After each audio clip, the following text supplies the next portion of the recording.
Welcome back sa aking YouTube channel. Para sa mga first time lang po na manood, please click mo na yan, Games TV, Manila.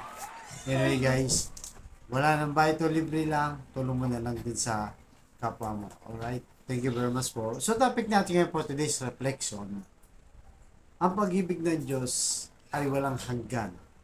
So nasa tema tayo guys ng pag-ibig ng Diyos. So sa simula't simula pa, di ba? Bago niya lalangin ang ang sangkatauhan, particularly si Eva at si Adan, ibinigay na lahat ng kailangan natin. Nandyan na lahat ng kailangan niya. Kaya nung nilikha niya itong si Eva at Adan, so anong nangyari, di ba? Unang paglikha pa lang ng tao, nabigo na ang ating Diyos. Di ba? Inutusan niya na huwag kainin yung mansanas dun sa gitna ng Garden of Eden. Pero anong ginawa ng tao? Anong ginawa ni Eva? So, pumasok ang tukso at yun na nga. Naging pasaway sila sa mga utos niya. Sana, kung noon pa man, di ba?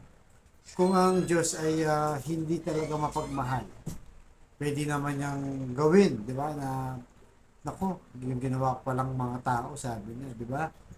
Matigas pala ang ulo. Unang gawa pa lang, matigas na ulo. Sumaway na sa akin at sumunod pa sa demonyo, di ba? O kay Satanas. Siya pa'y pinaniniwalaan, hindi ako. So, pwede naman niyang sabihin na, hindi na ako gagawa ng tao. Hanggang dyan na lang kayo, lilipulin ko na lang kayo. Parang ganun, di ba? Pwede siyang gawin niya, guys, kasi Diyos lang. Pero ang ginawa niya, pinagpatuloy pa rin. Di ba?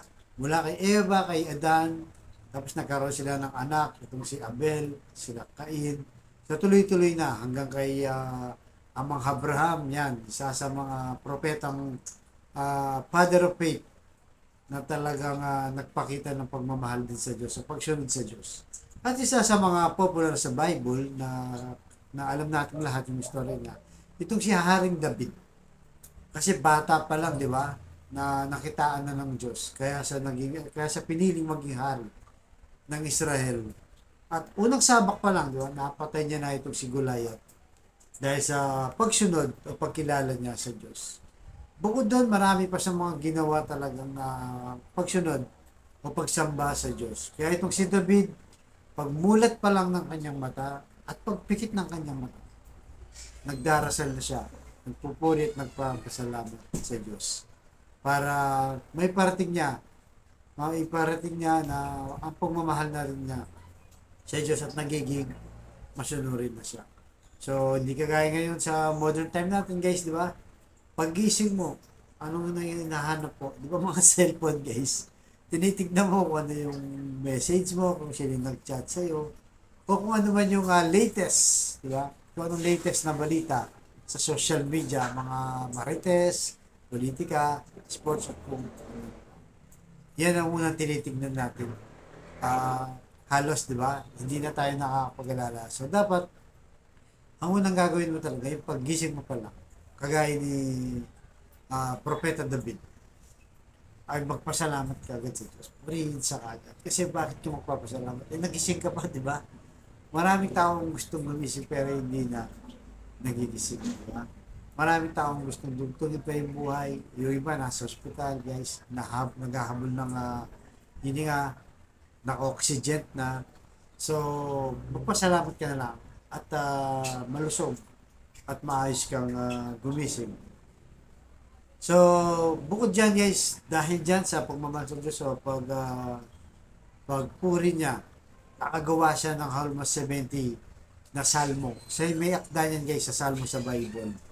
Kaya, sabi niya sa Salmo 100 verse 5, dahil mabuti ang Panginoon, ang pag-ibig niya ay walang hanggan, at ang kanyang katapatan ay magpakailanman. So, doon pa lang makikita mo na talagang mula noon, guys, 2,000 years ago, di ba?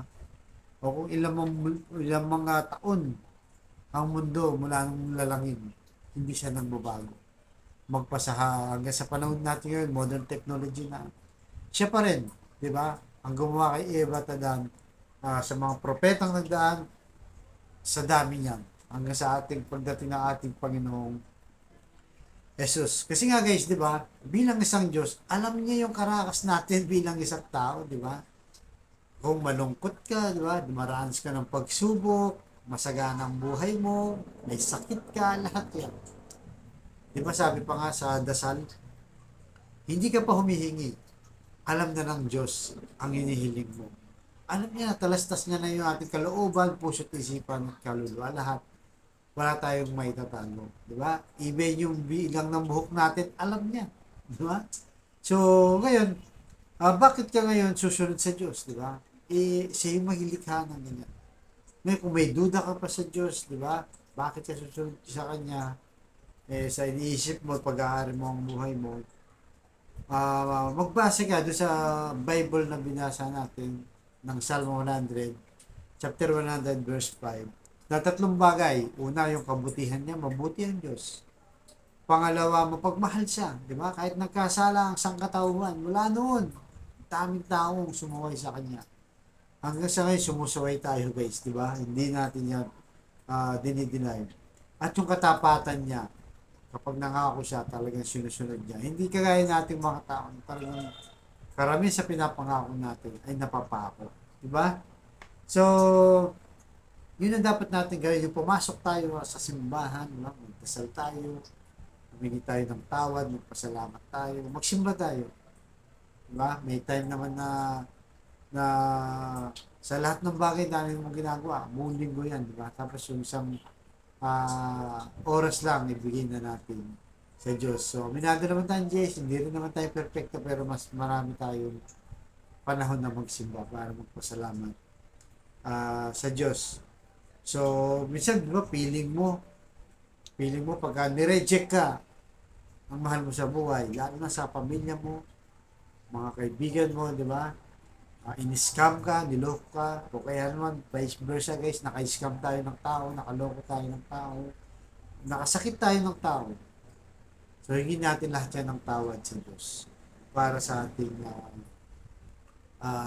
pagpapakumbaba. Kasi ang Diyos, ano man ginawa natin kasalanan, hindi siya unconditional guys. Unconditional siya. Yung pagmamahal niya, handa siyang magpatawad basta tao sa puso natin. Diba? Hindi kagaya tayo mga tao, transactional. Kung gusto mo kong mahalin, kung gusto mo mahalin kita, mahalin mo ako. Kung gusto mo maging mabuti ako sa iyo, maging mabuti ka muna sa akin. Diba? Parang ganun may kapalit lagi. Pero ang Diyos, ano man ang ginawa natin, nakita natin sa Bible, maraming verse, di ba? Kasama na yung alibugang anak, di ba? Yung kinuha yung mana sa kanyang magulang at nilustay lahat ng pera. Di ba? Binisyo niya kung ano-ano pa man hanggang sa maubos lahat sa kanya. Pero nung pagbalik niya, di ba? Ayon sa kwento ng alibugang anak, ay masaya pang sinalubong ang kanyang anak kahit nagkasala niya. Ganon din ang Diyos sa atin. So tayo po manalangin. Lord, maraming salamat po. Patawarin niyo po kami sa aming mga kahinahan at kasalanan. Salamat po sa paalalang ito, Lord. Ano man mangyari sa aming buhay, sa inyo namin pinagkakatiwala. Alam namin di ka nagbabago, Lord, mula noon. Magpasa hanggang ngayon. Tulungan niyo po kami, Lord, na masuklian. Lagi ka pasalamatan at purihin sa iyong kagandahang loob at yung walang hanggang pagmamahal. At sa kapatid nating nanonood sa aking vlog na may matinding karamdaman sa emotional, pamilya at financial. Sabayan mo ako sa napakasimpleng dasal na kung kayo maniwala at magtiwala at manampalataya sa Diyos, tsak yun ay bibigyan niya kung ano mang iyong kahilingan. So tayo manalangin muli. Lord, bless niyo pong kapatid namin nanonood sa aking vlog na may matinding karamdaman, Lord. Stage 4 cancer na. May taning na sa buhay. Bedridden na, Lord. Matagal na, Lord. Nasa bahay, nasa ospital. Lahat po yan. At kung ano-ano pang mga karamdaman, bumabalot sa kanyang katawan, Lord, ipuhin niyo po ng iyong mapagpagaling na kamay. Yakapin niyo po, Lord. Haplusin niyo po, Lord, para sa kanyang pagkakas. Tanggalin niyo po ang kanyang mga mabibigat na karamdaman sa buhay. At sa mga pamilyang nagkawatak-watak, nagkasira-sira, dahil sa hindi pagkakaunawaan, Lord, pagbigis-bigisin niyo po muli, balik ang kanilang magandang relasyon sa pamilya. At sa pinansyal, Lord, na kailangan namin lahat, Lord.